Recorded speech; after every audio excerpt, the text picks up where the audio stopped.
seventh-day holy day. Now that happened at the beginning. At the same time, the Bible says that's the creation. The Bible says that there's a new creation now. And in the new creation is brought through Messiah. It's brought through Messiah on the cross and in the resurrection. That is the work of a new creation, a new birth, a new Genesis, a new beginning.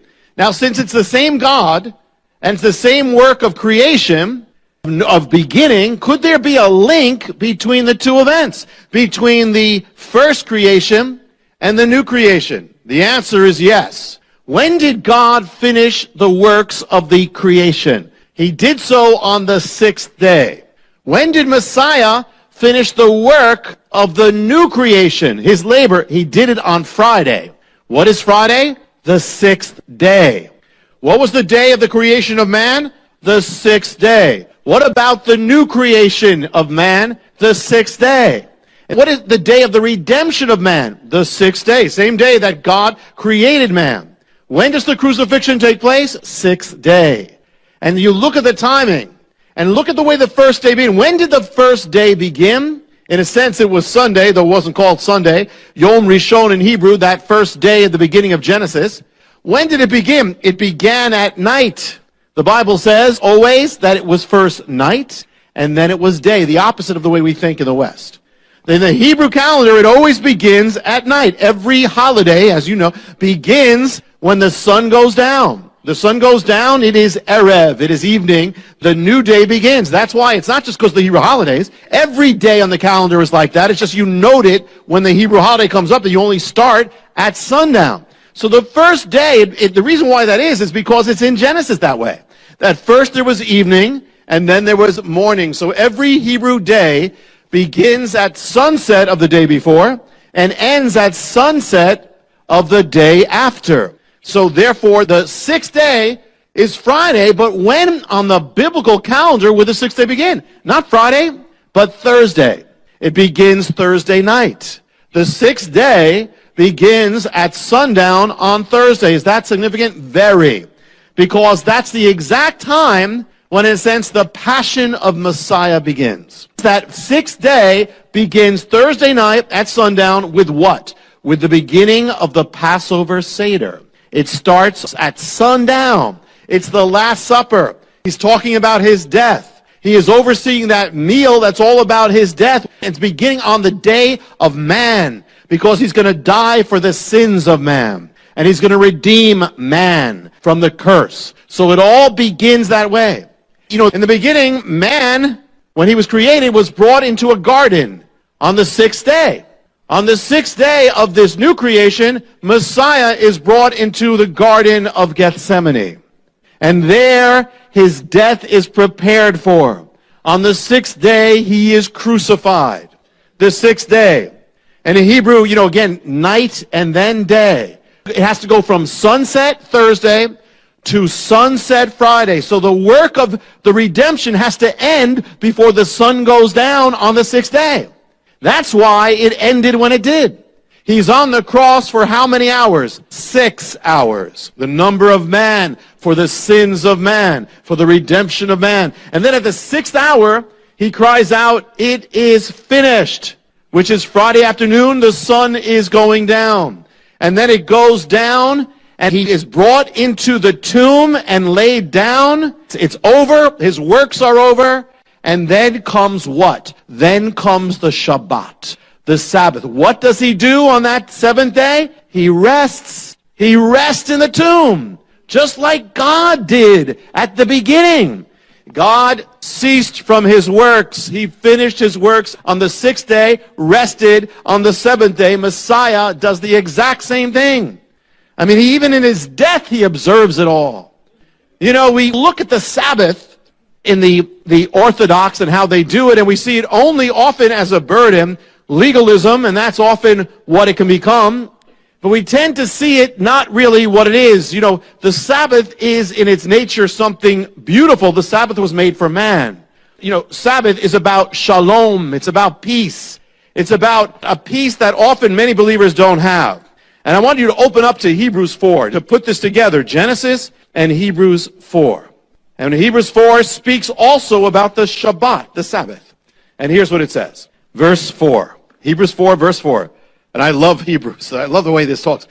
For he has said somewhere, doesn't tell you where, somewhere concerning the seventh day. God rested on the seventh day from all his works. And again, in this passage, they shall never enter into my rest. Therefore, since it remains for some to enter in, and those who formerly had good news preached to them failed to enter because of disobedience, again he fixes a certain day, today, saying through David, after so long a time, just as has been said before, today if you hear his voice, do not harden your heart. If Joshua had given them rest, he wouldn't have spoken of another day after that. So there remains a Shabbat, a Sabbath for the people of God. For the one who has entered his rest has himself also rested from his works, as God did from his. Therefore, let us be diligent to enter that rest, so that no one will fall through following the same example of disobedience. Therefore, let us be diligent to do what? To enter the Sabbath, the Shabbat. What it's saying is there's a greater Sabbath yet to come. In a sense, the Sabbath was a foreshadow of the peace that God would bring because of Messiah. What does the Sabbath come from? It comes from Messiah. It is the Sabbath. It's no accident he died when he did. Already, all put in the tomb, and then the Sabbath comes. He always observed the Sabbath when he was alive. Now he observes it in his death. The holiest day. He had to die when he did. His labor had to be over because you don't work on the Sabbath. He said, the Son of Man is the Adon HaShabbat. He is the Lord of the Sabbath. The Sabbath is the day, the state of being that represents the peace of God, the shalom of God, the state of completion and rest and blessing. That's what it's about. And Messiah is Lord over that. He is the Lord of Shalom. He's the Prince. It says he's the Prince of Peace. Sar Shalom in Hebrew. He's the Master of Shalom. Peace comes from him or it doesn't come. He is the Lord of completion, what it means. He's the Lord of being full, fulfilled, and right, and blessed, the Lord of rest. In Messiah, you are to enter that place, this divine Shabbat, Sabbath of God. But how? In the book of Hebrews, it's written, let us enter, let us labor to enter. It may take some work to get in. We're going to see that. So many believers live their lives in a state of restlessness, just like most of the world, and are not living in the Sabbath of God. But the secrets are there in Messiah's entrance. When Messiah died on the cross, he was not only dying on the cross, he was also entering the Sabbath in the greatest Sabbath entrance that has ever been after the days of Genesis. What was the cross? It was the way he entered into the Shabbat. He labored to enter in. And so the amazing cool thing is, when you look at Messiah on the cross, you actually find keys of entering the peace of God for your life. And keys of entering the place in God where you can have completion and healing and fullness. Messiah, Lord of the Sabbath, teaches us how to enter the Sabbath on the cross, because that's what he's doing. Aside from everything else, he's also entering the Sabbath. And we're going to look at a few of those keys tonight. It's really cool because you wouldn't think so. That's exactly what's happening. On the cross, John 19:28, he says, I am thirsty. I am thirsty, quoting from the Psalms. Is there any key there about peace with God with that? Yes, there is. One of the keys of having peace with God and peace in your life is you have to bring your needs to God. Whatever that is, as much as you don't, you're in trouble. And you'll never be at peace. As much as you pretend you don't have a need, you will never have peace with God. You know, as much as you try to fulfill your own need, you will never have peace with God. As much as you keep two worlds apart, hey, you know, at home I'm one way, I'm here and I'm pretending everything's fine in my life, and yet I have a real need. If you don't bring that to God, you're not going to have peace. You have a need for people to accept you. Listen, we know that's not the end. We shouldn't be there at the end. But if you have the need, don't pretend you don't have it. Bring it to God. You know, whatever the need is, you're lonely, bring it to God. You know, it may even be, you know, you're tempted, bring it to God is what it's saying. You have to bring your thirst to him, and you have to confess it if you're going to be touched, if you're going to have peace in your life. He said, come to me, all you who are weary and burdened down, and I'll give you rest. And come to me, all you who are thirsty, come and drink. First thing is, don't hide your need. People get into big trouble for doing that.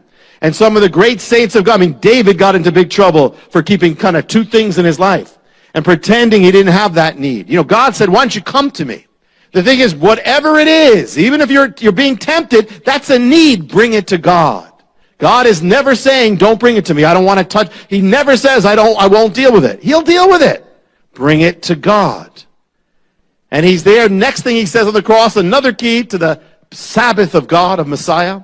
Matthew 27:45, he says, Eli, Eli, lama sabachthani. He speaks Aramaic, quoting from the Psalms in Aramaic. Eli, Eli, my God, lama, why? Sabachthani, have you forsaken me? Now people argue and say, how could he be God if he's saying, my God, you've forsaken me? That's the awesome thing about the cross. It's God actually separating himself from himself so he could be one with us who are separated from God. And yet it's all that, and it's also part of the Sabbath entrance. You wouldn't expect a leader to say this publicly, and here of all people, Messiah to say this, to say something like that, saying that God has separated, has forsaken him, and he's saying, why? But another next key related to the first, for you to have peace with God, peace in your life, is that come as you are. Bring everything, even the sin in your life, especially the sin, God wants it. The guilt, especially the guilt. He took all these things on the cross, and he already took your sin, so if you're holding on to your sin, you're a thief, because it belongs to him. No matter what it is, maybe you think that God promised you something that didn't happen in your life, and you've been dealing with this, and it's been separating you from God. Until you get this out with God, you're not going to have peace. Even the separation from God, don't let that, listen, if God himself is saying, God, why are you far from me? If God could separate from himself and still be God, that means that no matter how far you feel from God, there's a way, doesn't matter what it is, even that won't separate you from God. You could have committed murder, and that still won't separate you from God if you bring it to God. It's just you don't feel him close. Bring it to him. You're mad at God. You ever been mad at God? Yes, of course you've been mad with God sometimes. The key is, we know the end of the story is that God wins the argument. But the thing is, if you don't ever argue with him, he'll never win in your life. You understand? Jacob wrestled with God. And you're mad with God, bring it to God. It's okay. It's not going to shock him. Other people in the Bible were mad about him. David was. Others were. The thing is that God is used to that. But you got to bring it to God. And at times you might even say, listen, I don't feel like, I remember a time when we were waiting, hoping for a particular building that fell through early on, and we had no other building. And I remember that day when it fell through after a year, I said, God, I'm just not happy with you today. And I don't feel like talking to you today. But I was telling him that I didn't feel like talking to him. It was okay if you don't feel like talking to him as long as you tell him about it. What happened was, God then did the biggest miracle. The next day, he got us the building. But I had to get to that point. If I just didn't deal with it, not it. Lama, he says, why, God? Which means we don't have to understand everything, but still bring it to him. Why, God? I don't understand, but I don't have to understand everything, but this is what I'm feeling. Come as you are. No matter how distant you are from God, he's there with you, also knowing what it is to be distant from God. Even in that. Eli, Eli, lama sabachthani. Even then, my God, you're still my God, even though I don't understand what you're doing. Messiah's word on the cross. One of the things he says on the cross in John 19:28, woman, behold your son. Behold, man, behold your mother. What's this about? Some people say in the Catholic Church, there are those, that means Mary's your mother. Well, then it would mean that John's our son, but that doesn't go. He's saying something because he's leaving the world. He's going to be gone. How do you enter the Shabbat of God? He's tying up the loose ends. why you may not have peace is there are loose ends in your life that you never tied up. And you never tied it up with God. Maybe unfinished business you never did. Maybe something with your parents. Maybe something with another. Maybe you wronged somebody and you never asked forgiveness. You never made it right. Well, part of entering the Sabbath is this. He's finishing up. You know, you can relate to this. You're going on vacation and it takes you like days to finish up in order to go on vacation. And it takes a lot of work to go on vacation. You know, there are times I remember, I don't know if the vacation was worth it, how much it took to get to that vacation and finish up. But if I didn't finish it up, I could never go. If you want to enter God's rest, then if there's unfinished business, you need to bring it to God and finish it up. You know, Zacchaeus, when he was saved, he didn't say, okay, I'm saved, so forget about everybody else. He said, okay, I'm going to go back to everybody, and I'm going to give them 4 times as much as I ripped them off for. He was tying it up. This was a man who undoubtedly had peace. You ever leave home and you're thinking, wait, there's something I left on, or there's something there. Something not, I left the light on. I left the oven on. I left the mixer. I left the machine on. I left the lawnmower on. And there's something there and you don't have peace because there's something unfinished. Maybe right now you have something at home and you have no peace. You can't have rest and peace until you can say goodbye, finish it up, wrap it up. If there's something in your life, wrap it up. Something gnawing on you, wrap it up. Some guilt, some shame, wrap it up with God. It's His.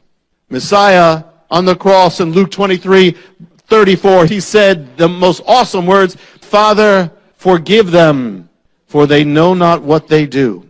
Here He is bleeding to death. They're killing Him wrongly. Hating Him, mocking Him, degrading Him, despising Him. And what does He do? He asked for forgiveness for them. He's forgiving them. He didn't die with any grudges. He has forgiveness on those who are crucifying Him and making Him bleed to death and mocking Him as He does. But what's He doing? He's entering the Shabbat, which teaches us something very important. How do you find peace in your life? You are not going to have peace if you don't forgive. You must forgive for your own sake, for their sake, for your sake. And some of you, and in the Lord, you still hold grudges, and as much as you do, you don't enter the kingdom, you don't enter the peace of God. You have grudges, you're frustrated all the time, you're angry all the time, you are defrauding yourself of the peace of God. You're never going to have it until you let go of it. The ministry, or you can have just the Mysteries Volume 13, which is those 9 DVD set for a donation of $55 to the ministry. This is probably one of the most amazing offers of video and audio, and the things that are written as well, his books. So order that right now. We'll be right back after this special message, and we're going to talk about the mystery of the ghost kingdom. So don't go away. We will be right back after this special message. When you need a portable emergency power system that is ready at a moment's notice, the fuelless generator is exactly what you're looking for. If I thought an EMP bomb was coming, or if I thought there was going to be a big storm or a big problem, I would want one of these in my house. Something is going to happen in 2015 that is going to change how we view our system, how we view life. And when that something happens, you're not going to be able to get a fuelless generator. It's going to be impossible to get a generator. I'm really enthralled with this device. It's an elegant technology. With every storm we've had this winter, I just pull the thing out, I set it up in the living room, I run some extension cords into other rooms. I even ran my 60-inch television off it. Call 1-888-988-1588 or write to Jim at P.O. Box 7330, Branson, Missouri 65615. It's such an incredible offer. For example, this is for a donation of $2,500 to the ministry. And the unit just by itself is a retail value of $2,500, but you're also going to get a solar panel, which is a retail of $500, then the 20-foot extension cord, and that retails for over $50, and then the crane, which is a retail of over $200. So it's an absolutely incredible savings. A lot of people ask me to endorse stuff and all that. This is the only thing I have been endorsing like this. I fully believe in this product. Wow. But can you imagine in the pitch darkness that you have light? You can also go to the website, JimBakkerShow.com. Thank you for your continued support that helps keep us broadcasting around the world.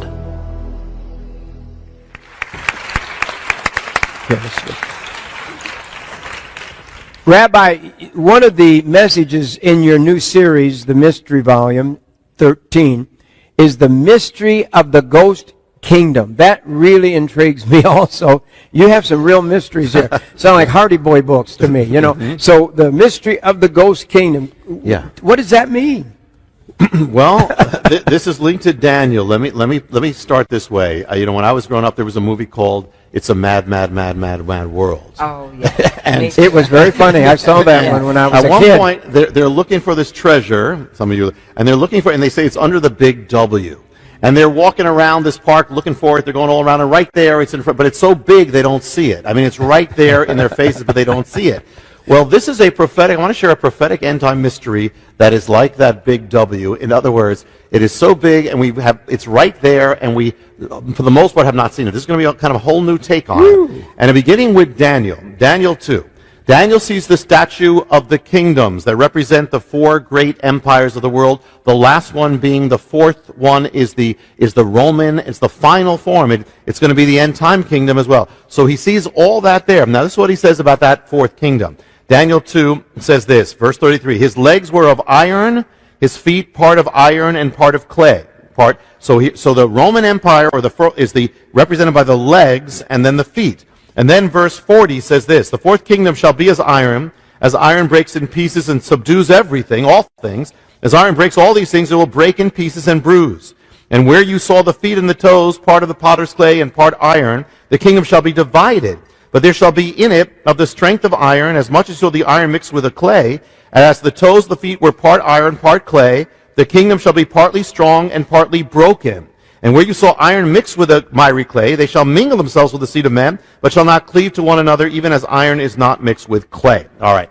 Rome. The traditional view of prophecy is this. Rome was the ancient kingdom. It fell in ancient times, long gone. We're waiting for when it will reappear. Now, that is true. That is true. Much can be said, but there's a whole nother realm of this that is true that I believe we've missed. In fact, the fourth empire is already here. And let me share this. Here's the key. First key is the legs are divided. It's a divided, and then the toes, it says it's a divided kingdom, divided empire.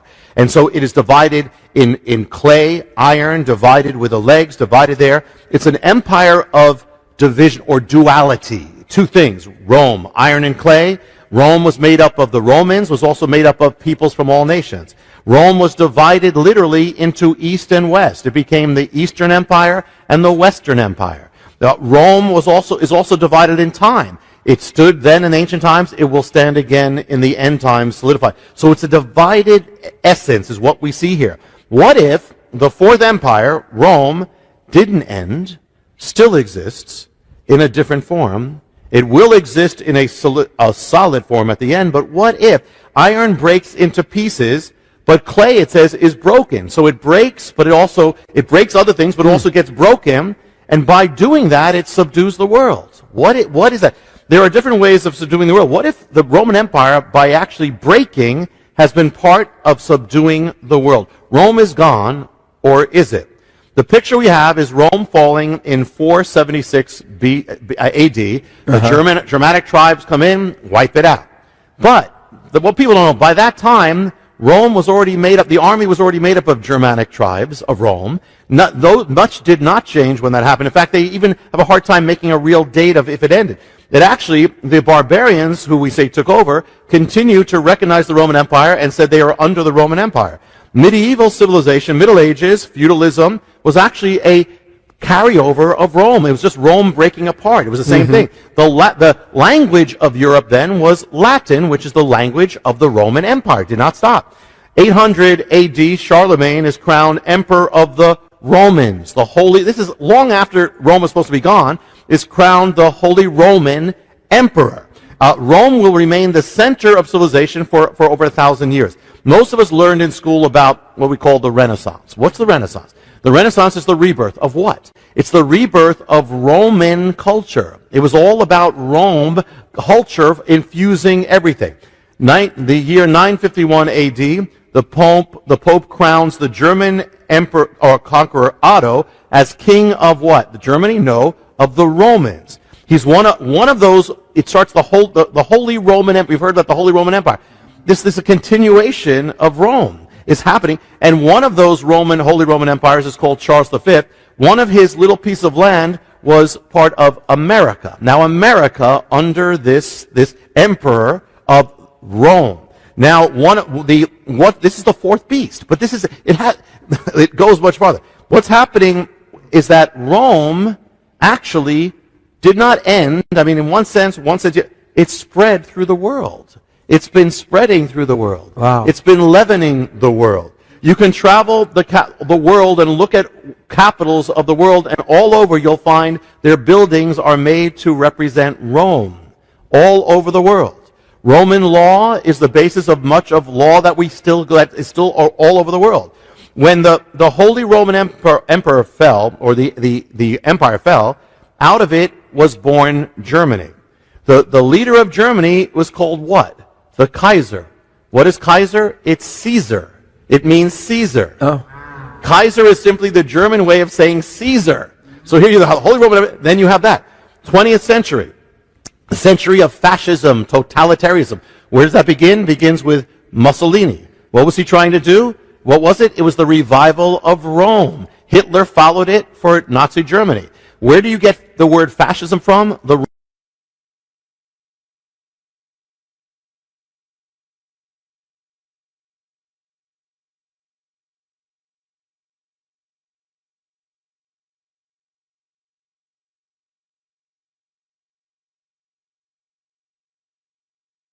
reign, they ruled as what? What's their title? Pontifex Maximus. What's that title? That was the title of the Caesar of Rome. The emperor of Rome was the Pontifex Maximus. They took that from the same leader of Rome. The diocese, that's how Rome divided up Rome into dioceses. Well, through the Catholic Church, it divided up, the world has been divided up as the Roman Empire. I'm not saying people in the Catholic Church know this or that's the point, but this is all the same, the continuation of the same thing. What language? Latin. From Rome comes the idea of the global state. The fourth kingdom, actually from the pieces of the fourth kingdom, which became France, Spain, England, and others, they colonized the entire world. The entire world, in other words, Rome broke up into France, England, and they each became an empire that subdued the entire world. I mean, you have the Spanish Empire, the French Empire, the British Empire. The British Empire, just one little piece of Rome, subdued 1/4 of the entire world. Some say 1/3 of the world. In other words, Rome has already been spreading and has been subduing culture, has been changing culture. One of the colonies from that little fragment of Rome is America. Colony, with that word, even the word comes from Rome. Our building, you go to Washington, D.C., and you'll see, look at the buildings there. The Capitol building is modeled after the Roman Pantheon. The Pantheon means the temple of all gods. That is our Capitol building. What does it rest on? Rests on Capitol Hill. What's that from? That's from Capitoline Hill, named after the Roman hill. You can look at the Supreme Court building, same thing. It is the Roman thing. Even the word, what's our highest body of ruling? The Senate. Where's that from? Rome. The president, the word president comes from Rome. The language of Rome, Latin, in one form or another, has covered the world. If you speak Spanish, that's basically Latin just morphed. It morphed into Spanish. You speak French, it's Latin, morphed into French. You speak Portuguese, it's Latin. It's the Roman language, morphed into that. Romanian, same thing, all that. English, we say English. English, what is English? English is Latin mixed in with German. In other words, it's Rome and the barbarians come together. It's the iron and the clay. Mixed together. Mixed together, iron and the clay, and it's covered the world. The language of Rome. When did Rome fall? We said 476 AD. Not exactly. Rome split into two, just like the legs of the statue of Daniel.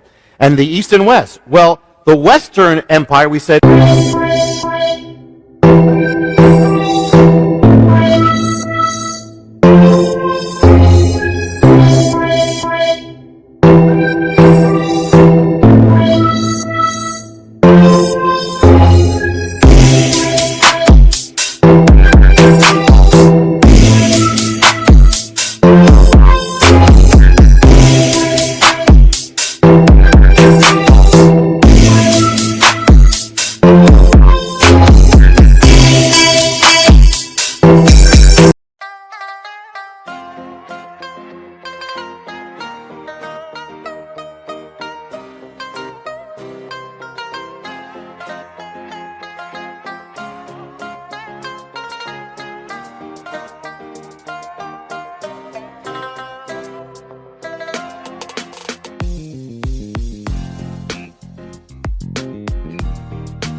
phải không em?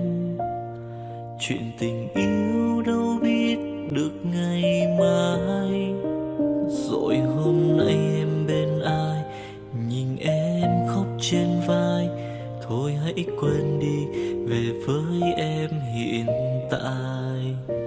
Anh còn nhớ về ngày ta còn đắm say. Anh vẫn nhớ về người bên anh khi ấy. Em đã quên rồi câu hứa yêu trọn đời. Em bỏ anh rồi, em vui tình nhân mới. Cuộc tình này đã khác rồi, mình kết thúc em ơi. Chuyện tình này đã chết rồi, còn tiếc chi em ơi. Một lần em gian dối rồi, còn cố yêu không vui. Một lần em đã phản bội, làm vết thương chưa nguôi.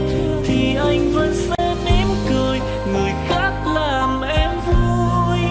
Còn anh xin kết thúc và giữ chút đau thương thôi. Ở nơi xa luôn nhớ về một mối duyên tình phai. Đường em đi nay khác rồi, còn mỗi anh đơn côi. Đường em đi nay đã khác rồi, còn riêng anh mãi đứng đơn côi.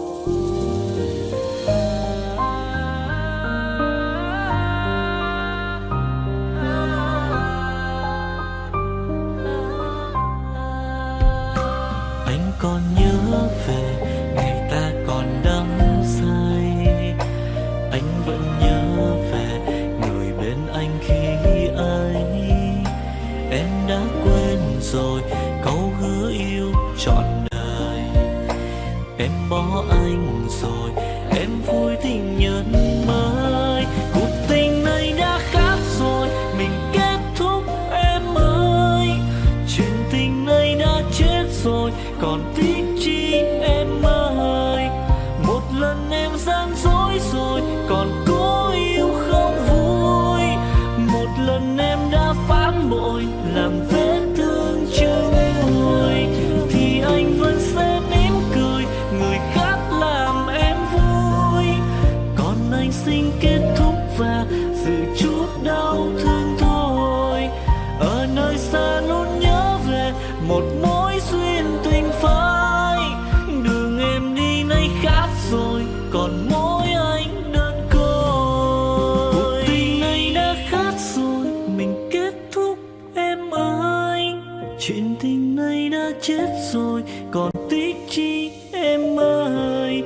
Một lần em gian dối rồi, còn cố yêu đâu vui. Một lần em đã phản bội, làm vết thương chưa nguôi.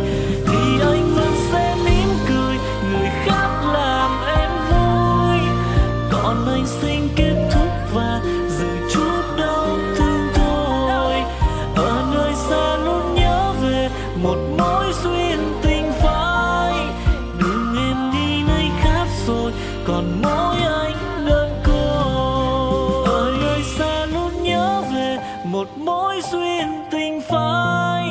Đường em đi nay khác rồi, còn mỗi xin anh thôi.